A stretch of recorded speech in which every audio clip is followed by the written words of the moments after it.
안녕하세요. 사연에 빠지다의 DJ 민영입니다. 여러분은 배우자가 내가 몰랐던 과거가 있다는 사실을 알게 되면 어떤 기분이 드실까요? 배신감, 당혹감. 하지만 그보다도 내가 믿고 사랑했던 사람에 대한 신뢰가 깨진 그 상처가 클 것 같은데요. 오늘의 사연자님은 가족들에게 큰 비밀을 안고 살아가야만 했다고 하십니다. 과연 어떤 사연이 있을지 오늘의 이야기도 함께 시작해 볼게요.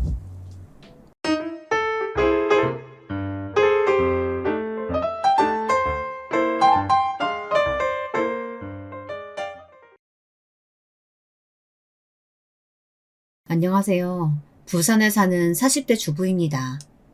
저는 몇 달 전부터 저와 남편의 사이를 갈라놓으려는 시어머니에게 괴롭힘을 당하고 있어요.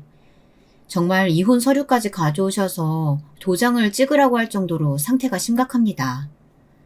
제가 평생을 간직했던 큰 비밀을 시댁 식구에게 들켜버렸거든요. 남편은 마음을 잡지 못하고 갈팡질팡하고 있습니다.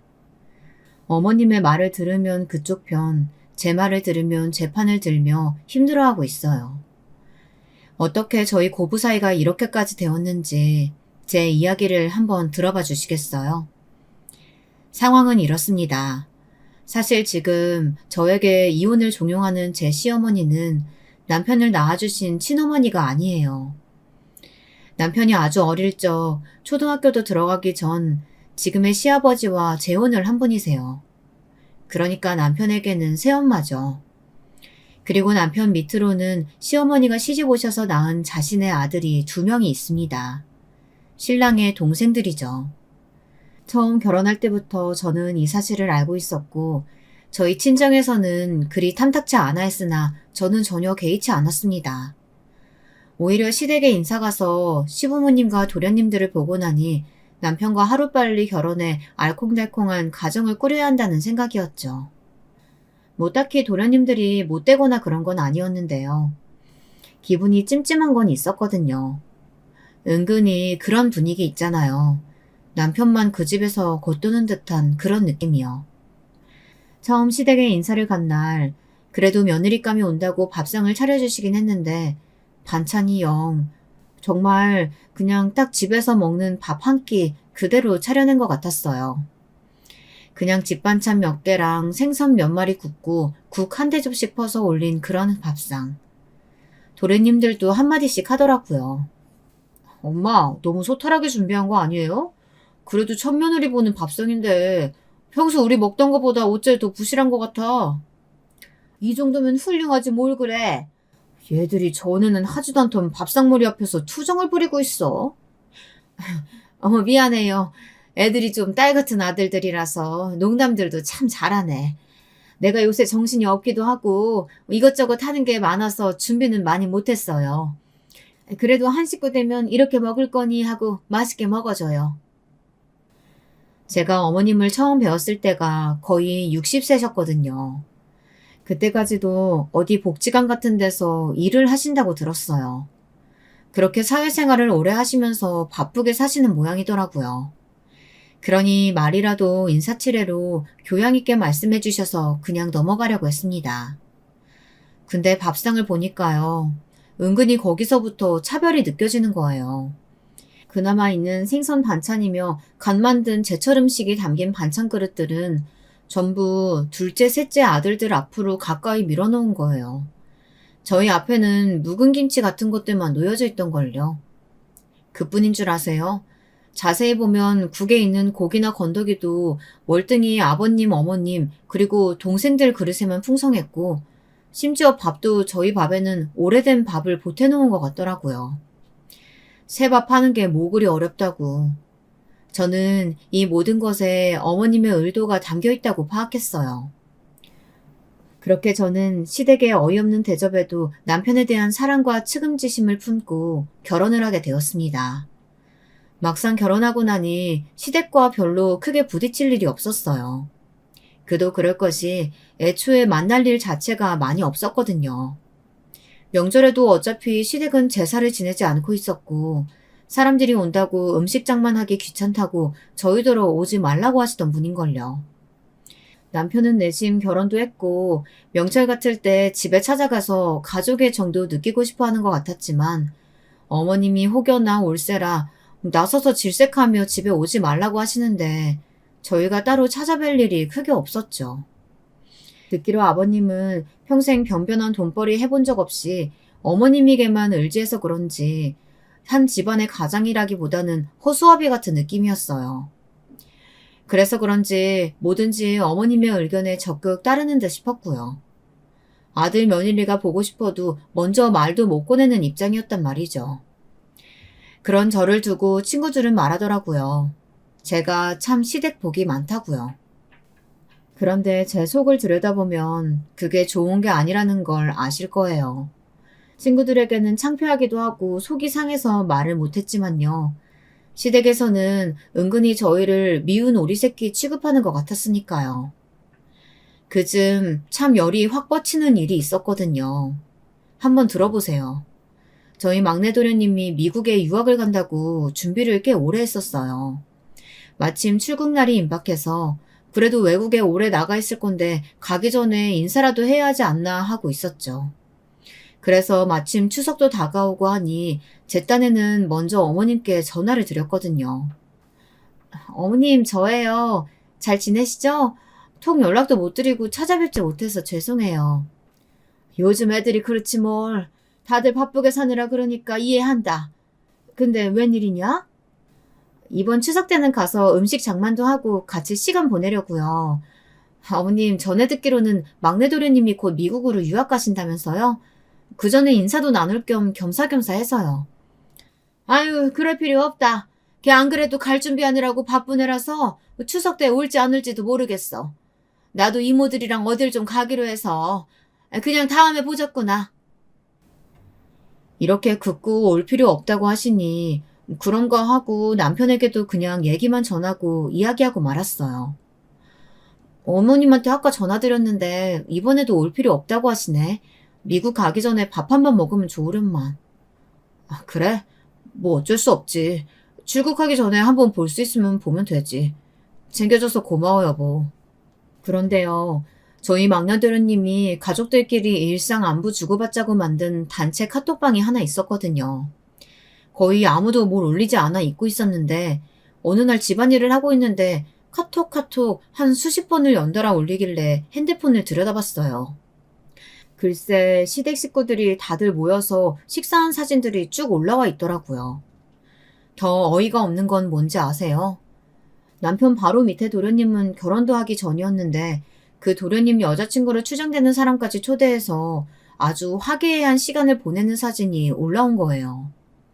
막내 도련님은 사진과 함께 글도 같이 올렸던데 내용인 즉슨 미국으로 떠나기 전에 이렇게 다들 만나서 또 좋은 추억 하나 만든 것 같습니다. 엄마, 아빠, 저 몸 건강히 열심히 공부하고 올게요. 둘째 형 여자친구분, 제가 방금 사진 올리면서 초대했어요. 다음에 뵐 때는 둘째 형수님 되어 있겠네요. 다들 몸 건강하시고 한국 들어오는 날 또 연락드리겠습니다. 정말 기분이 더러웠어요. 아무리 다른 엄마한테서 태어난 형이라지만 이건 큰형님을 무시하는 처사 아닌가요? 우리가 갈 수 있든 갈 수 없든 어쨌든 전화 한 통이라도 줄 수는 없었던 건지. 게다가 제가 어머님께 전화까지 드려 식사라도 한번 해야 하는 것 아니냐고 여쭤봤었잖아요. 그때 이런 자리가 있다고 귀뜸이라도 해주셨으면 저희가 그 자리에 참석을 안 했겠냐고요. 남편한테 말했더니 남편은 처음에는 아무렇지 않은 척 하다가 나중에는 되려 버럭 화를 내더라고요. 자기 단톡방에 올라온 사진 봤어? 막내 도련님 출국하기 전에 자기네들끼리만 모인 거. 어머님이나 아버님 그리고 당신 동생들도 정말 너무한 거 아니야? 이건 정말 당신을 무시하는 거라고. 신경 꺼. 그렇게 생각하려면 마음에 걸리는 게 한두 가지인 줄 알아? 그냥 어쩌다 시간 맞아서 우연히들 만난 거겠지. 그래, 우연히 만났다고 치자. 그럼 그때라도 우리한테 전화 한번 넣어줄 수 있는 거잖아. 그래놓고 우리 보란듯이 사진 올리는 건 또 뭐야? 약 올리는 것도 아니고 말이야. 제발 그만해. 나라고 섭섭한 마음 없는 줄 알아? 그래, 나 평생 이런 대접 받고 컸어. 그걸 그렇게 꾹꾹 찔러야 속이 시원해? 우리 집 원래 그래. 그렇게 살았어. 그러니까 신경 꺼. 내가 괜찮다는데 당신이 왜 자꾸 나서서 그래? 우라통이 나서 도련님이건 시어머니한테건 전화해서 따지기라도 하고 싶었거든요. 근데 남편이 질색팔색을 하며 이러니 괜히 미안해지기도 하고, 그래, 이 집안은 원래 이런 집안이니 들쑤시지 말자, 이런 생각이 들더라고요. 친구들 말처럼 나는 시대복 받았다고 생각하고 편히 살자고 마음먹으려고 했어요. 남편도 속상했겠죠. 그런데 말해봤자 그동안 자라온 분위기가 있으니 가만히 있었던 거예요. 남편이 시어머니의 친아들이 아니라는 이유로 저는 정말 구박도 많이 받고 서러운 꼴을 많이 당해야 했어요. 시어머니가 특히 경계하는 건 그거였어요. 남편이 큰아들이랍시고 자기가 낳은 둘째, 셋째 아들보다 자신들의 재산을 더 많이 물려받을까봐 늘 전전긍긍했거든요. 그렇다고 물려주실 재산이 그렇게 많은 것도 아니에요. 그나마 아버님은 재산 형성에 거의 기여하신 바가 없기에 시어머니는 뼈 빠지게 일하고 자식들 키우며 그나마 일궈놓은 재산을 남의 자식에게는 한 푼도 주고 싶지 않았던 거예요. 근데 그 불똥이 희한하게 저에게 튀더라고요. 제 친정이 가난하다는 이유였어요. 아무래도 제 친정이 좀 부자고 돈이 있으면 시댁 돈을 탐하지 않을 텐데 둘 다 형편이 그럭저럭이니 나중에라도 시댁에 손을 벌릴까봐 벌써부터 저를 구박하고 무시하고 그러시더라고요. 사람이 없이 자라면 조금만 탐나는 것에 생겨도 눈이 휘둥그레 떠지기 마련이야. 너 행여나 그런 종자 아니지? 우리 기브앤테이크는 확실히 하자고. 나 너한테 받을 것도 없지만 줄 것도 없다.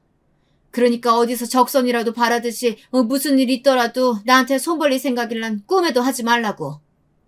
그런 시어머니가 둘째 며느리는 참 태도가 180도 다르게 대하더라고요. 둘째 도련님이 사진 속 여자친구와 결혼을 했거든요. 제가 어머님 재산을 축내기라도 할까봐 볼 때마다 저를 구박하고 또 볼 일이 그닥 많지도 않고 멀리하기도 했던 어머님은 이제야 제 며느리 제 식구가 들어왔다고 생각했던지 없던 제사를 지내기도 하고 명절 때면 다 같이 모여야 한다고 신신당부를 하기 시작했어요. 게다가 주변 친구들한테나 친척들한테나 제 앞에서도 둘째 며느리라면 얼마나 입이 마르게 칭찬을 하기 바빴는데요. 동서와 둘째 도련님의 결혼 소식을 알리려고 오랜만에 저희를 부르셨을 때였어요. 둘째 결혼한다는 소식 들었지? 너희들도 곧 보겠지만 나는 걔가 참 마음에 든다. 그 집에서 결혼을 좀 반대했었는데 내가 이 결혼 성사시키느라고 애를 좀 썼어. 별로 궁금하지도 않았지만 어머님께서 무척 이야기하고 싶어 하시는 것 같기에 여쭤보았죠. 어머, 어머님이 이렇게 칭찬하시는 거 처음 봐요. 둘째 며느리 어디가 그렇게 마음에 드세요? 그랬더니 아주 신이 나서 자랑을 늘어놓더라고요. 일단 애가 고급스럽지 않니? 아직 못 봤지? 보면 알 거다. 태생부터가 귀하게 자라서 어찌나 귀티가 흐르는지. 걔가 강남에 유명한 파라군 다니며 중학교, 고등학교 때 무용을 배웠다고 한다. 그러니 집안에 돈도 얼마나 많겠니? 아버님은 대대손손 물려내려오는 기업 운영하고 계시고 어머님은 나처럼 일할 것도 없지. 가정주부로 우아하게 고상하게 살아오셨대. 그뿐인 줄 아니? 문안동료 외동딸이라서 어찌나 딸 사랑이 극진하신지. 걔 결혼할 때 혼수도 이것저것 죄다 해주신다는 걸 내가 마다했지 뭐냐. 우리는 집도 못해가는데 그런 걸 넙죽 받기가 좀 그렇더라고. 걸친 것도 최명품에 걷는 것도 사뿐사뿐 한 마리 나비가 날아다니는 것 같다니까? 말수도 적고 기품이 있는 게 우리 집안 격이 같이 높아지는 것 같더구나. 조금, 아니 많이 서운하긴 했어요. 제가 처음에 시댁에 인사 갔을 때 어머님은 저나 저희 집안을 참 많이 무시하셨거든요. 듣자하니 엄마는 일찍 돌아가시고 아버지가 혼자 아가씨를 키웠다고? 아버지가 고생이 많으셨겠네. 가난한 형편에 딸까지 건사하시려면. 그래도 우리 애가 착해서 앞으로는 팔자가 좀 괜찮아질 거야.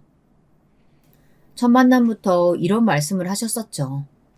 게다가 한 번은 제가 시댁에 갔는데 웬 쓰레기를 그렇게 내놓으셨는지 집 앞에 50리터짜리 쓰레기 봉투가 대여 개씩 놓여 있는 거예요. 언뜻 들여다보니 글쎄 세상에 그게 뭐였는지 아세요? 어머님, 저희 왔어요. 근데 저 쓰레기 봉투 저게 다 뭐예요? 어머, 왔니? 갑자기 무슨 일이야? 그래, 쓰레기 내가 버릴 테니까 그냥 둬라. 웬 이불을 버리신 것 같던데, 이불은 의류수거함에 못 넣나요? 제가 다시 꺼내볼까요? 쓰레기 봉투를 열어보고 저는 참 놀랐습니다. 바로 저희 친정아버지가 혼수로 맞춰주신 이불이었거든요. 저희 아버지가 절 홀로 키우셨고 또 딸을 시집 보내면서 무척 가슴 아파하셨거든요. 친정엄마가 없어 이것저것 챙겨야 할 것을 못 챙기는 건 아닌지 노심초사하시면서 말이에요. 그 이불이요. 그런 아버지가 손수 시장에서 발품 팔아가며 제일 좋은 걸로 두툼하게 맞춰서 보내주신 소미불이었어요. 옛날에는 그렇게 혼수로 깨끗한 이불 한 채씩을 해줬다고 하시면서요. 딸 시집 보내면서 아버지가 어떤 마음으로 그 이불을 맞춰주셨는데 그걸 포장도 안 뜯고 고스란히 버리다니요. 세상에, 이거 저희 아버지가 혼수로 보내주셨던 이불 아니에요, 어머니? 대체 이걸 왜 버리시는 거예요? 아니, 그걸 또 왜 열어보고 있어? 아무리 봐도 내 스타일이 영 아니어가지고 안 쓸 것 같아 내놓는 거야. 나는 시장에서 산 이불은 안 덮거든. 그리고 이제 둘째네 결혼해서 들어오면 집안 살림 더 늘어날 수도 있는데 안 쓰는 건 바로바로 처분하는 게 낫잖아. 이불 받았을 적에 너희 아버지가 고생하신 거 알고 충분히 감사 표현했잖아. 이게 다 정성이고 정인 걸 내가 모르겠니? 그 마음 내가 고스란히 간직하고 있는데 이까짓 이불 버린 걸로 뭘 그렇게 상하야. 정말 어이가 없었어요. 그렇게 저희 아버지의 정성에 감복하셨으면 그렇게 그 이불을 쉽게 내다 버릴 수 있으셨겠어요. 동서가 들어오기 전에 살림살이 정리하시는 건 좋은데요. 그게 하필 저희 아버지가 혼수로 보내주신 이불이라니. 어머님이 저 그리고 저희 친정을 대놓고 무시하신다는 게 뼈저리게 느껴지는 순간이었어요. 그러니 어머님이 다른 사람 앞에서 제 칭찬이나 하신 적이 있으셨겠어요. 무슨 가까이 대하면 본인 수준이 낮아질 것처럼 멀리하고 또 하대하셨죠. 하지만 그렇게 귀하게 여기시는 둘째 며느리가 들어오고 나니 가족 모임이라도 자주 해서 더 가까이 지내고 친하게 지내고 싶으신데 아무래도 어머님 혼자 영 둘째 며느리 대하기가 어려우셨나 봐요. 그러니 그때부터 저희를 뺀질나게 불러대기 시작하시는 거예요. 남편이요. 그동안 못 받아본 대접을 받고 싶었던 건지 가족의 정이 얼마나 그리웠던 것인지 몰라도 시어머니가 전화 한 통만 해도 해볼래 해서 갈 준비를 하더라고요. 이따가 저녁에 엄마가 다 같이 모여서 식사하자고 하시네. 어디서 좋은 해산물 잔뜩 받으셨나 봐. 당신 괜찮지? 이렇게 갑자기? 이따가 오후에 첫째 데리고 박물관 가기로 했었잖아. 그건 다음에 가도 되지. 모처럼 둘째네도 온다는데 가서 맛있는 거 실컷 먹고 오자. 당신 해산물 좋아하잖아, 어? 알았어, 준비할게. 다음부턴 미리 얘기 좀 해달라고 전해드려. 그렇게 허겁지겁 아이를 챙겨 시댁에 가면 늘 둘째네는 주인공처럼 나중에 등장하고 음식 장관이며 뒤치다꺼리는 저희 몫이었어요. 시어머니는 제가 도착하면 아침에부터 건넸던걸요. 얘, 너 마침 잘 왔다. 이 전복 손질 좀 해라. 아유, 내가 어제 네일숍 가서 손톱 좀 정리하고 왔더니 만지기가 영 그러네. 어머, 어머님이 웬일로 그런 데 가셨어요? 저번에 제가 하고 왔을 때 그런 손톱 치장 요란스러워서 싫다고 뭐라 하셨잖아요. 내가 그랬었나? 아니, 저번에 둘째네가 손톱 아주 고상한 색깔로 칠해왔는데 그게 몇 날 며칠 아른거리지 뭐냐. 나도 그 길로 가서 한번 해보니까 아주 손에 보드럽게 어루만져주고 말도 붙여주고 하던데 어깨가 으쓱하니 좋긴 좋더구나. 이따가 둘째 오면 자랑도 좀 해볼 셈이야. 무슨 말만 했다 하면 둘째 노래를 부르시는데 근데 그거 아세요? 시어머니의 둘째 사랑은 기가 막힌 짝사랑이라는 걸요. 둘째는 참 곱게 자라 그런지 좋게 말하면 성격이 시원시원하다고 할 수 있겠고 나쁘게 말하면 버릇이 없달까요. 글쎄 처음 시집 와서 명절이니 자고 가라고 하니 시어머니 면전에 대고 대놓고 얘기를 하는 거예요. 명절인데 벌써 가려고? 자고 가지 그러니. 저희는 집에 가서 자고 내일 아침 다시 올게요. 어차피 다시 올 거 왜 번거롭게 가서 다시 자. 어머님, 솔직히 말씀드리면, 저 베개요. 찝찝해서 못 베겠어요. 혹시 마지막으로 언제 빠셨어요? 이러는 겁니다. 아유, 제가 다 얼굴이 빨개지고 화끈거려서. 사실 저희 어머님이요. 위생관념이 심각하게 없으시거든요. 그게 다 사회생활 하느라 바쁘다는 핑계인데, 저도 처음에 시집와서 정말 기함을 하는 줄 알았다니까요. 처음 남편이랑 인사드리러 갔을 때도 솔직히 보고 좀 놀랬거든요. 그때부터 저는 지금까지 시어머니가 청소라는 걸 하시는 걸 한 번도 본 적이 없었던 것 같아요. 일단 집에 강아지도 키우시는데 집에 문을 딱 열고 들어가면요. 강아지 특유의 냄새 있잖아요. 그게 찌린내와 섞여서 코를 찌르더라고요. 집안 곳곳에는 뭘 그렇게 쌓아두실 것이 많은지. 저희가 결혼한 지 몇 년이 지났는데요. 도련님들 학교 다닐 때 쓰던 문제집부터 대학 때 전공책까지 산을 이루고 있어요. 소복하게 쌓인 먼지는 옵션이죠. 그런 분이 제가 혼수로 장만한 이불을 냅다 가져다 버리셨으니 제가 지금까지 한처럼 못 잊는 이유가 뭔지 아시겠죠? 주방은 진짜 이루 말할 수 없이 복잡하고 어지러워요. 냉장고 정리란 것도 평생 하실 줄을 모르시는 분이거든요. 그저 남은 음식 반창통에 넣어 냉장고에 넣고 또 넣고, 그나마도 넣을 반찬통도 없이 냉장고가 꽉 차면 좀 비워내고 버릴 건 버리고 해야 하잖아요. 그때부터는 남은 음식을 비닐봉지에 싸서 그냥 쑤셔넣는 거예요. 그러니 곱게 자랐다는 동서가 처음 시댁에 와서 기겁을 하지 않을 수가 있겠냐고요. 저에게 흉도 보더라고요. 형님, 저 정말 더러워서 어머님 댁 가기 싫어요. 저번에 바퀴벌레 나온 거 보셨죠? 저 태어나서 바퀴벌레 처음 봐요. 아우, 너무 징그럽고 끔찍해요.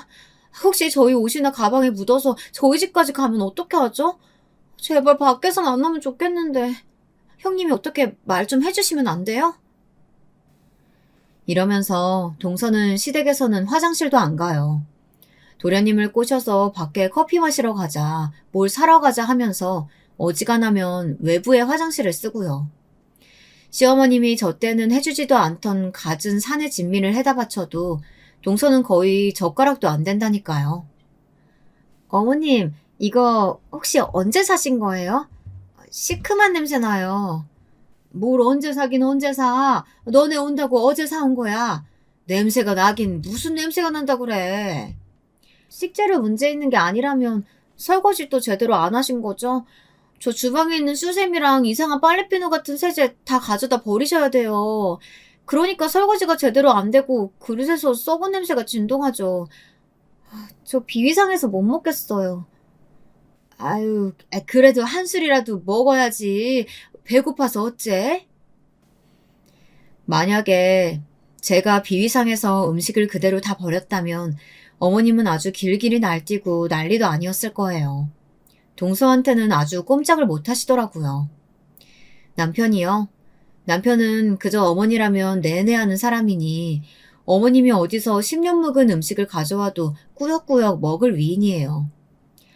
그러고 보니 날이 더워서 그런지 음식이 좀 변한 것 같기도 하네요. 당신은 괜찮아? 먹을만해? 응? 아유, 만만인데도 왜들 그래? 다들 안 먹을 거면 저 주세요. 제가 다 먹을게요. 엄마, 음식 솜씨 많이 늘었는데? 집에 갈 때 저 이것 좀 싸주세요. 남편은 무슨 집에서는 아무리 화려하게 차려줘도 하지 않았던 칭찬이며 너스락까지 떨어가며 혼자만 분위기를 살리려고 노력하는 거 있죠. 시어머니는 그런 저희 부부가 만만한지 동서 앞에서 민망한 일이 생기면 저를 쥐잡듯이 잡기 시작했어요. 마치 동서에게 무시당하는 자격지심을 저에게 화풀이하는 것 같달까요? 어머님에게 있어서는 가족들에게도 급이 나뉘어져 있는 것 같았어요. 막내 도련님은 외국으로 유학을 가셨으니 제외하고 늘 아들 거리는 둘째 아들과 동서가 1위였죠.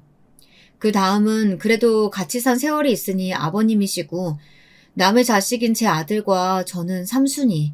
아니 그것보다도 아주 낫디낫인 순위로 급을 매겨 하대하는 것 같았어요. 그래서일까요? 어머님은 저를 은근히 하인 부리듯이 했어요.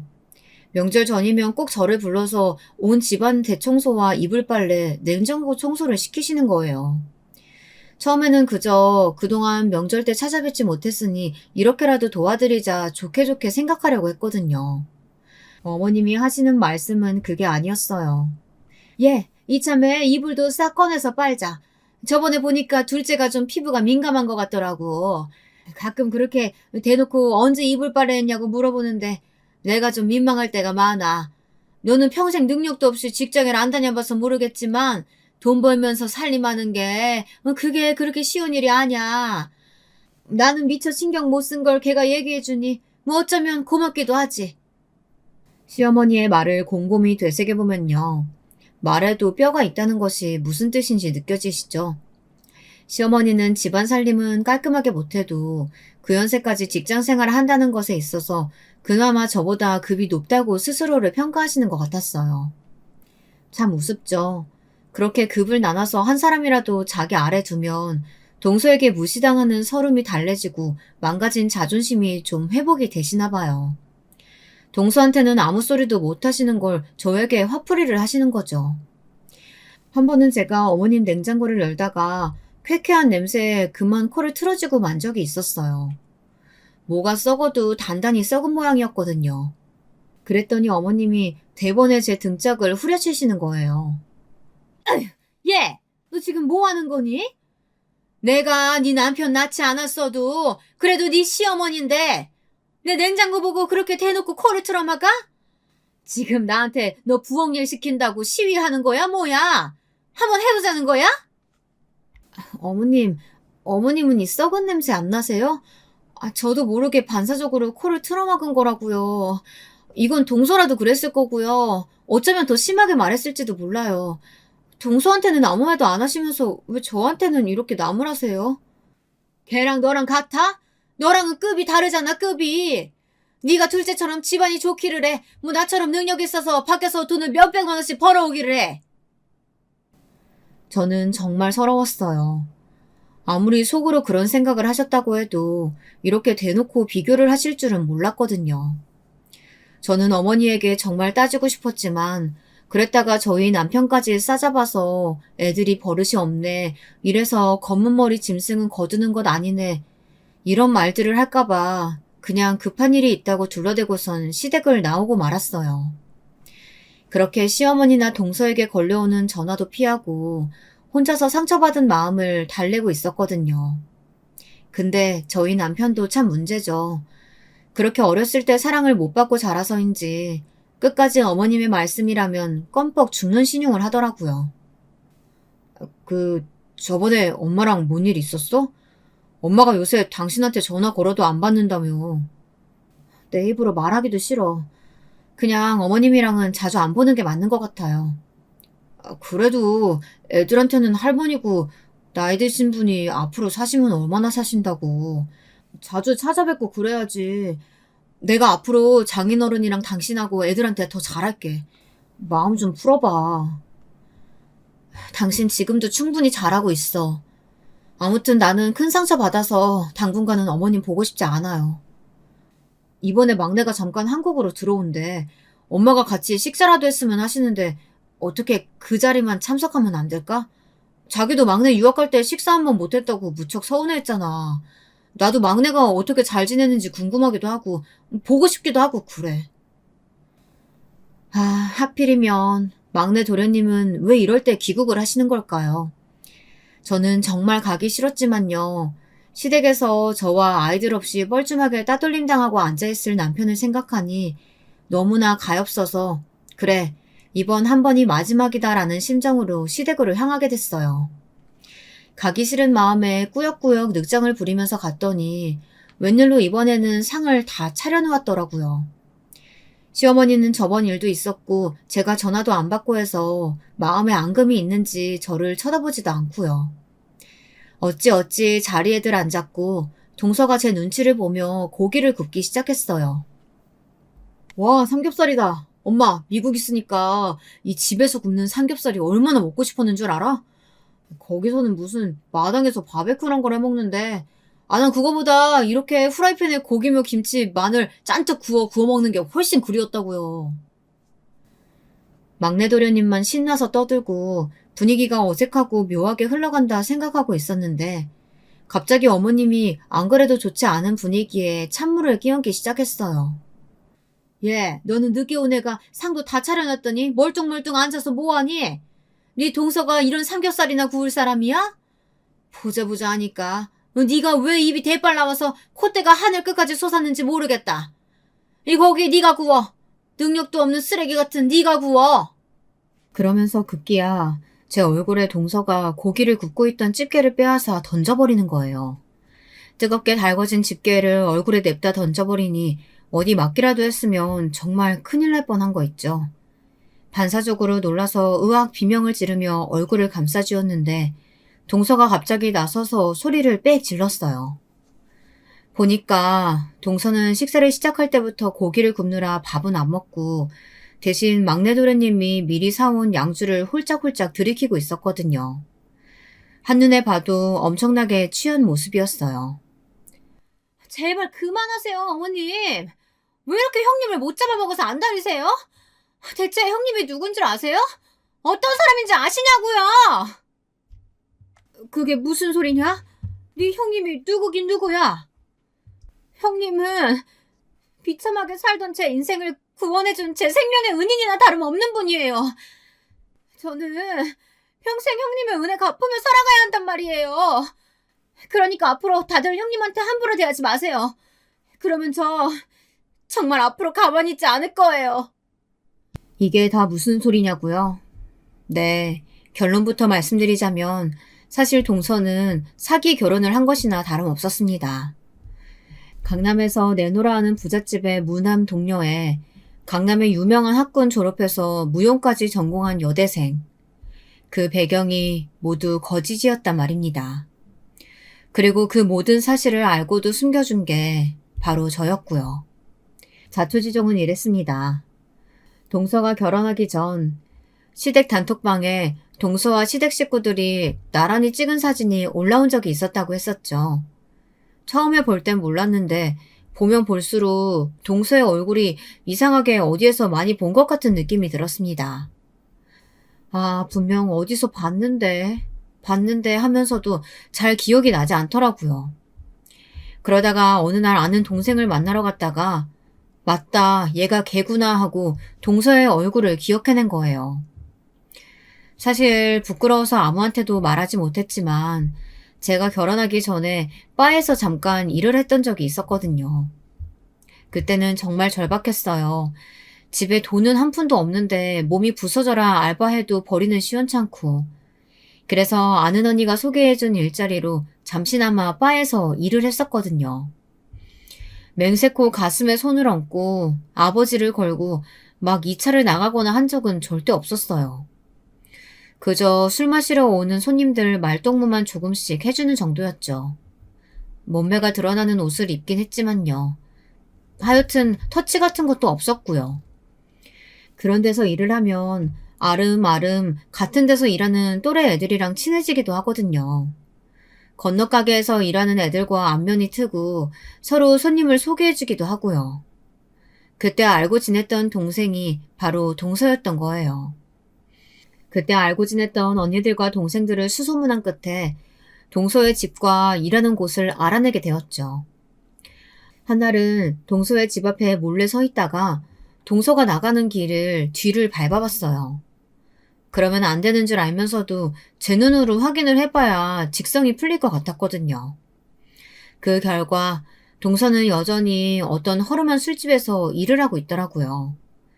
밤이면 미용실에 들렀다가 한 술집으로 매일은 아니지만 그래도 고정적으로 출근을 하고 있었어요. 처음에는 참 고민이 많았어요. 얼른 남편과 시댁에 이 사실을 알려야겠다 마음이 컸어요. 아무리 그래도 술집 여자와 결혼을 하는 것은 막아야겠다. 그러나 한편으로는 두렵기도 했습니다. 그랬다가 동서가 억하심장을 가지고 시댁에 저도 바에서 일했다는 사실을 알리면 어떻게 하지? 남편이 알면 가만히 있지 않을 텐데. 갈등이 많이 되었지만 그래도 동서는 아직까지 일을 하고 있다는 게 영 마음에 걸렸어요. 그래서 그 길로 시댁에 제 과거도 이실직고할 생각으로 찾아갔는데 글쎄 그날이 시어머니가 저희 아버지에게 사주신 이불을 버렸던 날이었던 거예요. 제가 과거에 바에서 일했던 사실까지 알게 되면 시어머니가 저를 얼마나 무시할까 하는 두려운 마음이 정말 컸어요. 반면 아버지의 이불을 버렸다는 사실 자체만으로 저도 모르게 피가 거꾸로 솟고 복수를 해야겠다는 생각도 들었죠. 결국 시댁이나 남편에게는 이 사실을 알리지 않았어요. 대신 동서를 찾아갔죠. 동서는 처음에는 무슨 자기 손님의 와이프가 찾아온 줄 알더라고요. 그동안 쭉 술집에서 일을 하며 그런 일을 많이 겪었었나 봐요. 저를 보자고 하셨다면서요? 무슨 일이세요? 혹시 남편분 뒷조사하다가 저 알게 된 거 따지러 오신 거예요? 결론부터 말씀드리면 남편분이 누군지는 모르겠지만요. 저랑 사적인 관계 전혀 아니에요. 아마 사업이나 비즈니스 관계로 저희 가게에 오셨을 것 같으니까 오해는 마셨으면 좋겠어요. 아, 짐작하시는 그런 문제로 찾아온 건 아니고요. 지금 결혼 전제로 만나는 남자친구 있죠?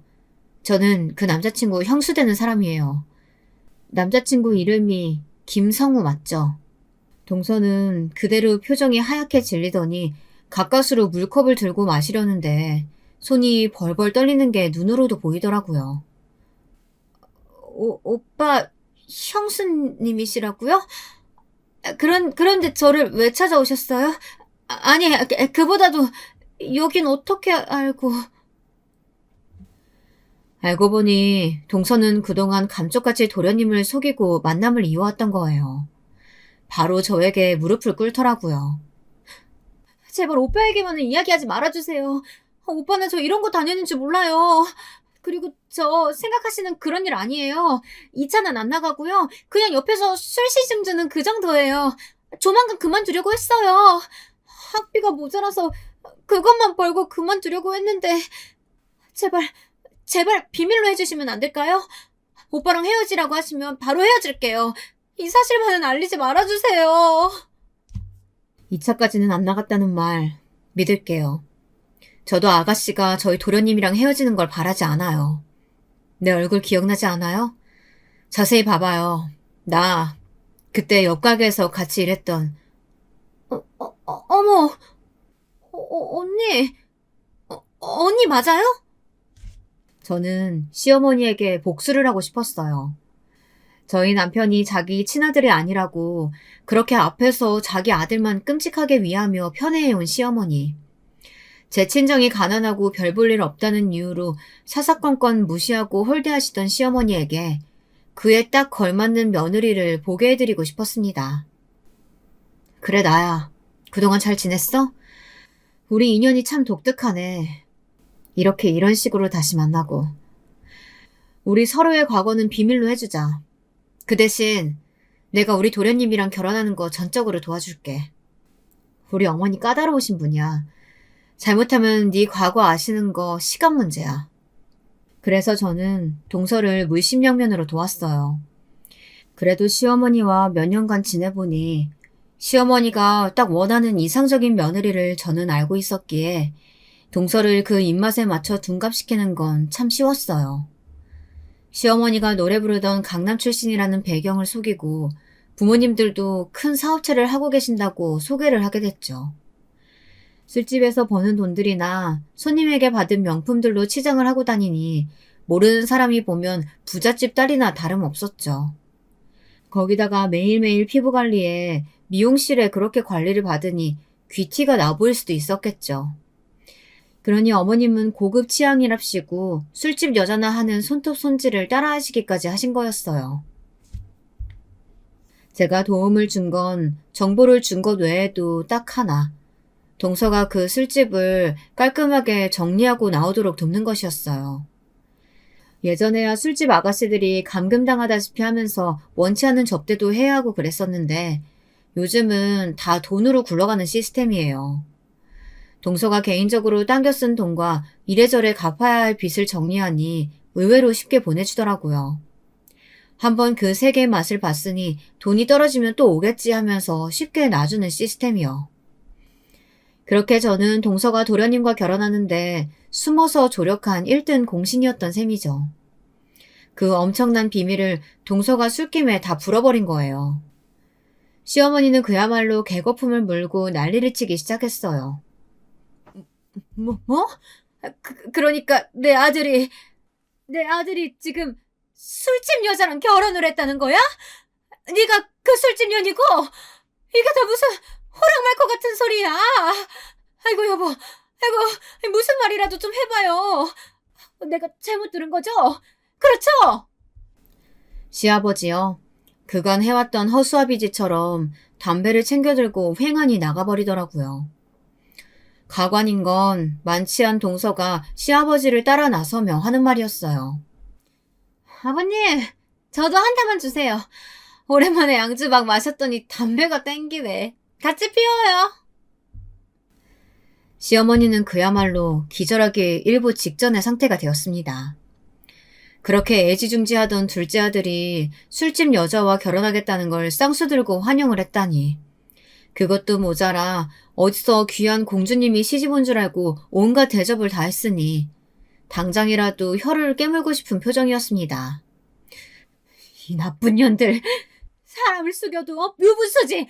어떻게 출신 성분을 속일 수가 있어? 너 말해봐라. 그 모든 걸 네가 알고도 숨겨줬다는 게 사실이냐? 네가 대체 누굴 망하게 할 생각 아니면 어떻게 이럴 수가 있어? 대체 무슨 억하심장에 그런 짓을 벌인 거야?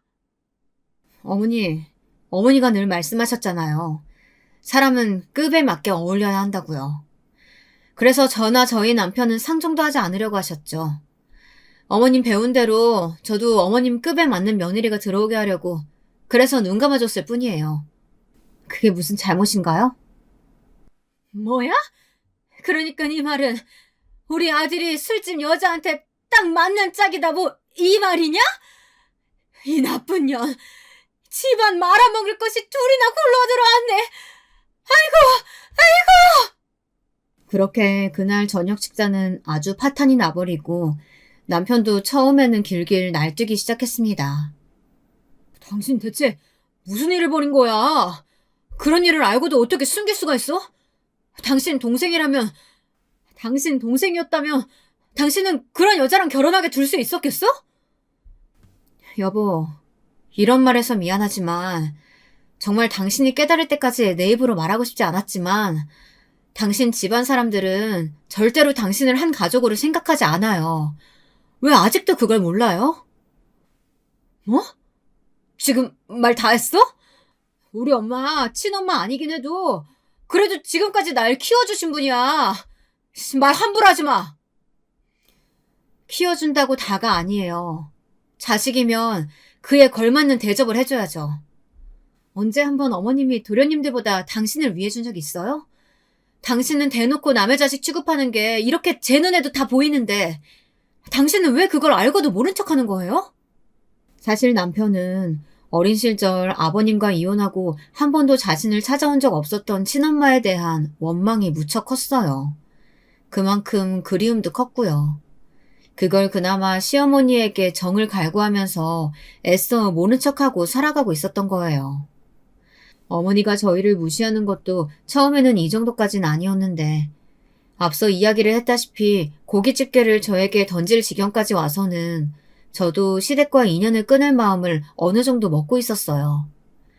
그러나 그것이 어려웠던 것이 남편의 결핍 때문이었던 것을 알기에 저는 남편 몰래 남편의 친어머니를 찾는 중이었어요. 마침 연락이 되어 한번 만나뵌 적이 있었습니다. 한눈에 보기에도 인자한 인상의 어머니는 저를 보자마자 눈물을 쏟으시며 제 손을 꼭 잡고 이야기하셨어요. 우리 아들 잘 있지? 고맙다. 이렇게 네가 나를 찾아주고 내가 염치가 없어서 앞에 나타나지 못했는데 고맙다, 며느리. 아니, 아가라도 불러도 되겠니? 네, 어머니. 그이도 어머니를 무척 그리워하고 있어요. 꼭 한번 만나보셨으면 좋겠어요. 남편의 친어머니를 만나 자초지정을 들어보니 지금의 시어머니는 천륜을 갈라놓을 정말 끔찍한 일을 저지른 사람이더라고요. 당시 시어머니는 시아버지와 바람을 피워 둘째 도련님을 갖게 되었는데 본인의 아이를 아버지 없는 자식으로 키우기 싫어 들어앉아 온갖 모함을 해 시어머니를 쫓아내 버렸다고 해요. 첩이 들어와서는 앞에서는 형님 하면서 뒤에서는 온갖 험담에 잔심부름해 어머님은 버티지 못하고 친정으로 그만 쫓겨나고 마셨다고 했습니다. 그래도 떼놓고 나온 자식이 못내 걸려 시댁을 머뭇머뭇 찾아가기라도 하면 그 여자가 어찌나 무섭게 협박을 했던지 글쎄 뭐라고 하며 어머님을 쫓아내는 줄 아세요? 글쎄 당신 큰아들이 당신 없어지고 나니까 큰 충격받았는지 다 큰애가 이불에 오줌 싸고 말문도 닫고 얼마나 부모 속을 썩이는 줄 알아요? 그나마 병원 다니고 하면서 이제 겨우 진정됐는데 당신이 나타나면 또 애가 얼마나 혼란스러워할 거예요. 당분간은 애 앞에 나타나지 말아요. 좀 커서 만나도 되잖아요. 애가 측은하고 안쓰러워서 당장은 보살펴줬지만 또 그 증상 나타나면 나도 모르게 애 구박해버릴 수도 있을 것 같아요. 나도 갓난아기 같이 돌보려니까 힘들어 죽겠다고요. 자식이 아프다는 말에 그런 자식을 볼모로 잡고 협박을 하는 통에 시어머니는 그대로 돌아설 수밖에 없었습니다. 그저 먼 발치에서 남편을 바라볼 수밖에 없었다고 해요.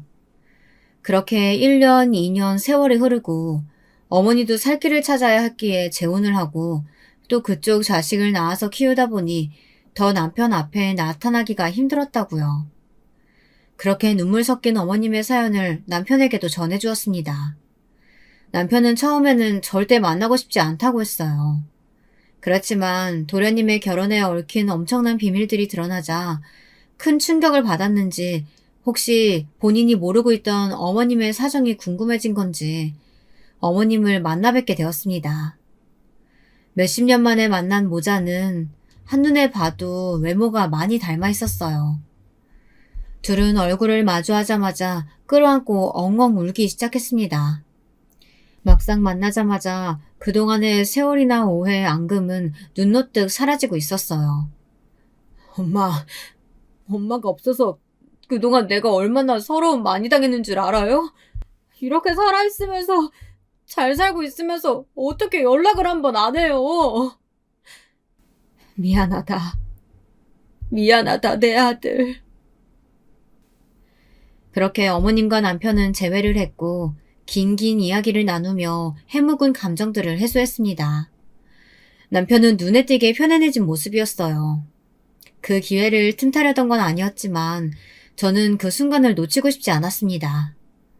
저도 남편에게 무릎을 꿇고 용서를 구했어요. 여보, 미안해요. 제가 동서의 출신 비밀로 한 것 외에 당신한테 말하지 않은 게 하나 더 있어요. 제가 동서를 바로 알아본 건 저도 20대 때 잠깐 바에서 일한 적이 있었기 때문이에요. 미리 말하지 못해서 미안해요. 뭐? 그럼 자기도 같은 술집 여자 출신이라는 거야? 아니에요. 맹세코 남자들과 스킨십하거나 잠자리 하는 건 절대 없었어요. 그냥 서빙 정도라고 보시면 돼요. 가끔 바에 앉은 분들이랑 대화를 나누는 정도였어요. 의심되시면 동서에게 확인해 보셔도 좋아요. 미안해요, 여보. 남편은 그 다음날 즉시 흥신소에 의뢰해 제 과거를 모두 면밀하게 조사했어요. 남편에게 그런 면이 있을 줄은 또 처음 알았어요. 그리고 그 결과 제 말은 모두 사실인 것으로 판명이 났지만 남편은 아직도 마음의 갈피를 잡지 못하고 있어요. 그래도 친어머니까지 찾아주고 외톨이처럼 지내던 시댁에서 자기의 길을 세워주려 어떻게든 노력한 저를 알기에 저를 쉽게 내치지는 못했어요. 하지만 제 과거가 아무리 결백하다고 해도 그런 곳에서 일했던 것은 분명하고 또 그 사실로 시어머니가 자꾸 남편의 마음을 흔들기 때문이에요. 너 당장 네 처랑 이혼하라니까 왜 이렇게 말을 안 듣니? 걔가 그렇게 무서운 애야. 술집 여자 한 가족으로 들인 결과로 네 동생도 결국 이혼남 되고 말았잖아.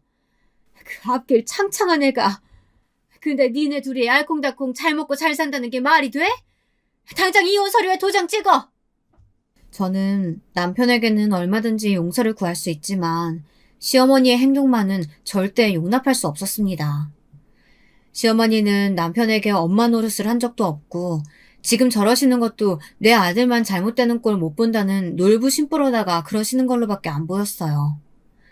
결과적으로 저는 시어머니는 남편에게도 저에게도 이혼을 종용할 자격이 전혀 없다고 생각합니다. 지금 상황에서 어떻게 남편의 마음을 굳게 제 쪽으로 돌릴 수 있을까요?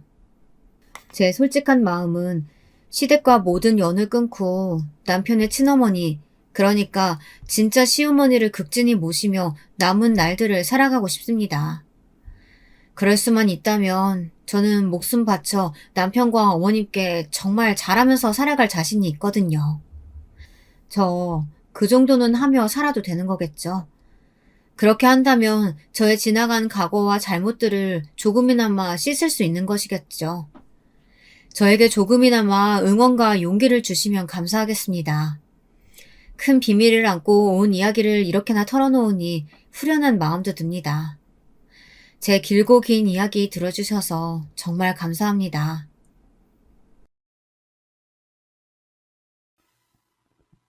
안녕하세요.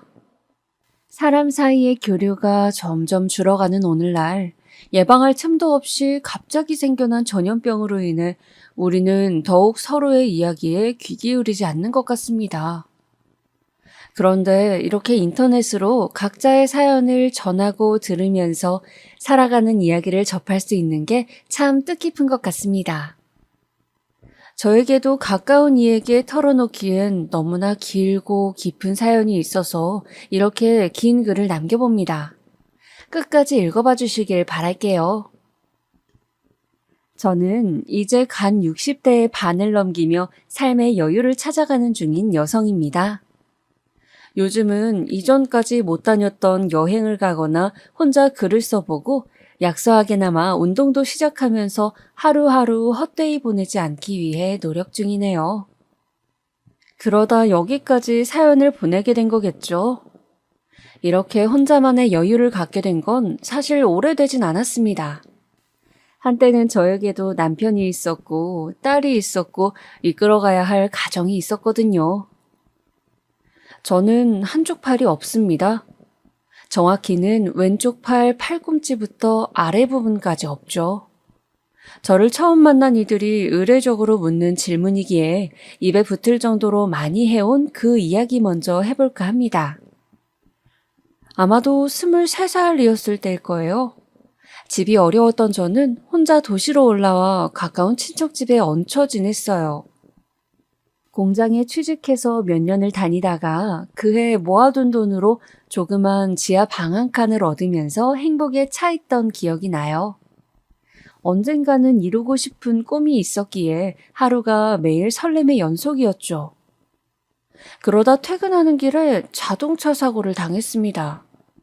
그 사고로 저는 왼팔을 잃었어요. 사람이 드문 길가에서 뺑소니를 당한 탓에 가해자도 잡지 못했죠.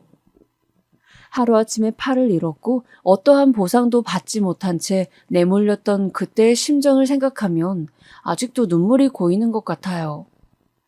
저는 헤어 디자이너가 되고 싶었거든요. 꾸미고 가꾸는 일에 관심이 많았기에 언젠가는 꼭 내 이름을 딴 미용실을 낼 거란 목표가 있었는데 한순간의 사고로 저는 팔은 물론이고 꿈과 미래까지 잃게 된 거예요. 그 상실감을 어찌 다 말할 수가 있을까요? 그 이후로 전 다니던 회사도 그만둘 수밖에 없었고 그 누구도 만나지 않은 채 방 안에만 웅크려 있었습니다. 다들 제 펄럭이는 빈 소매만 보는 것 같고 이대로 어떻게 살아가야 할지 너무 막막하고 끔찍해서 그냥 잠들고만 싶었어요. 깨 있는 것조차 괴로웠으니까.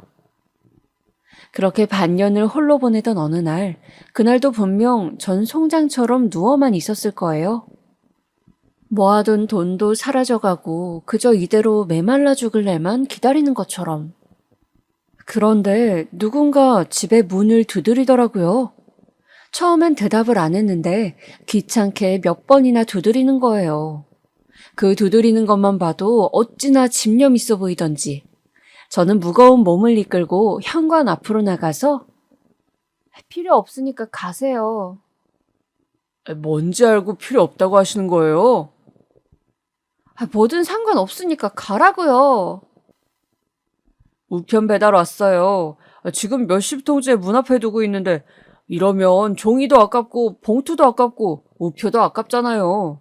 각종 고지서랑 편지 그런 잡다한 것 같은데 어려운 일 아니니 확인 부탁드려요. 할 테니 가세요. 그럼 확인 서류에 사인 좀 해주세요. 집배원의 성화에 저는 문을 열 수밖에 없었습니다. 왜 이 사람까지 나를 귀찮게 구는지 화가 났거든요.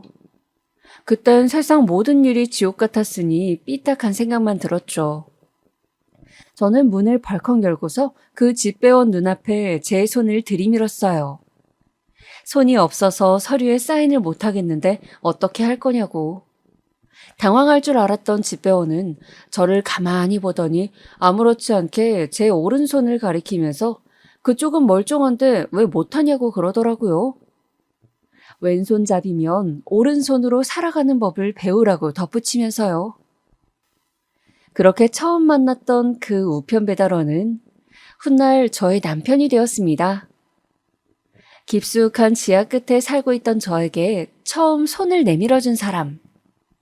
왼손 하나 붙잡고 삶 전부를 비관하던 저에게 다가와 세상 밖으로 이끌어준 사람이었어요. 맨 처음엔 집 밖으로 한 발짝도 안 나오던 저에게 때마다 우편을 핑계로 찾아오곤 했어요. 전 이 사람이 왜 이러나 싶었죠.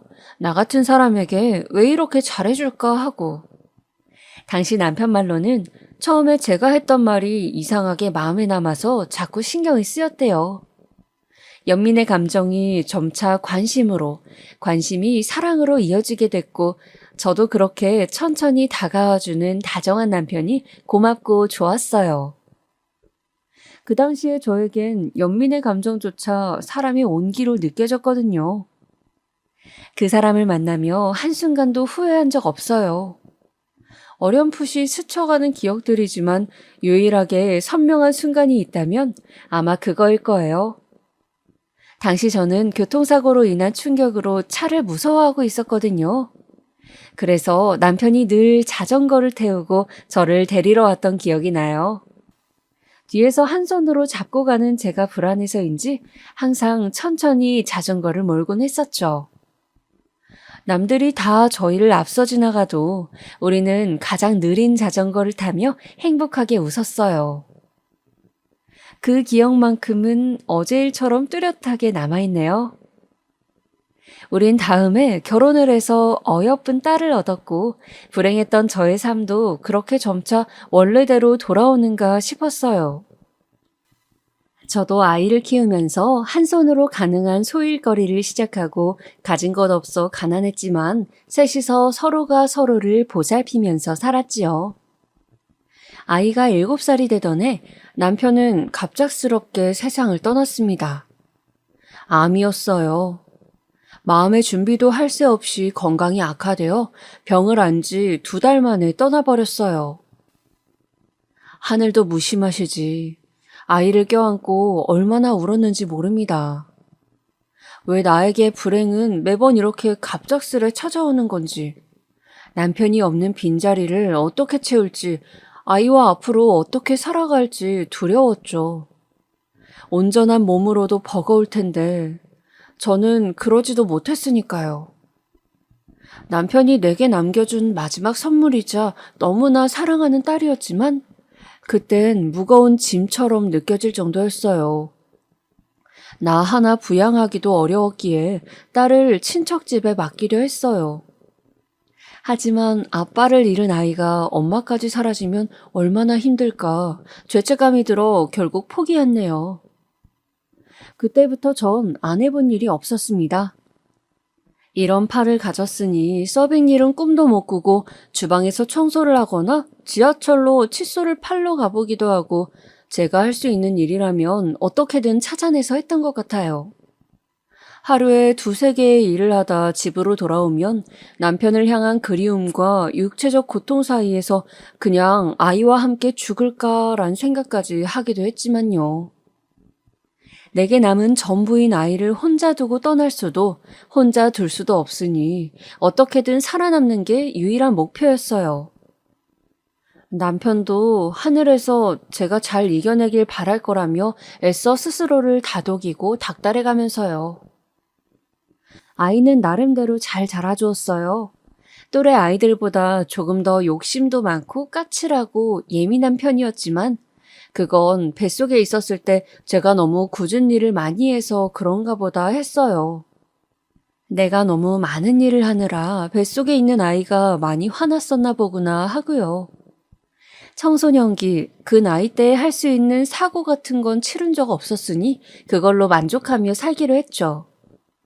건강히만 자라주어도 행복할 테니까. 몸이 불편한 엄마 때문에 희생했던 순간이 많았을 딸에게 걱정거리를 주지 않기 위해서 저는 혼자 묵묵히 일을 하며 굳세게 살아왔죠. 아빠의 빈자리를 어떻게든 채워야 한다고 생각했어요. 하루는 제가 용돈을 너무 적게 준다며 화를 잔뜩 내고 등교를 하던 날이었어요. 그날 밤 제가 윗속옷을 입으면서 자크를 채우지 못해 끙끙대고 있는데 딸이 학교에서 돌아와 저를 물끄러미 보더라고요. 신경질을 부릴 때가 많았지만 그 다음엔 시간이 얼마나 지났든 꼭 사과하던 아이였기에 저는 웃으며 괜찮다고 들어가 보라고 말했어요. 그랬더니 딸이 뒤에서 자크를 채워주며 말하더라고요.